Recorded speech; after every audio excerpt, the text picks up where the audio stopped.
काय नाही, इथं पाणी करत चाललो आहे. आता इथं मानगावला एक सुविधा केंद्राची सुरुवात झालेली आहे. ॲम्ब्युलन्स आहे, चहा बांधकामवाल्याने चहा बिस्किट चांगलं ठेवलेलं आहे. फक्त अजून महाडला तिथं नव्हती झाली, त्यांना ऑर्डर द्या लवकर. तिथं दुपारपर्यंत ते तयार व्हायला पाहिजे सगळं. जाते येताना पाहिलं अजून हे नाही झालं. आणि कुठं काय एवढं आता अडचणीचा भाग दिसत नाही. ह्याच्या खाली व्यवस्थित दिसतं आहे मला, ते बघत चालू आहे. पत्रकार यांना सांगितलं ते चांगलं आहे, ते चांगलं दाखवा. त्यांना सांगितलं सध्या दिल्याची पण काही अडचण येणार नाही, कारण बऱ्यापैकी जेवढं शक्य तेवढं आपण करतोय.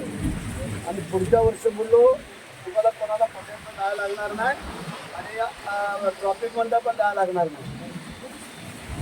बाकी हो हो होईल, काळजी नाही. धन्यवाद.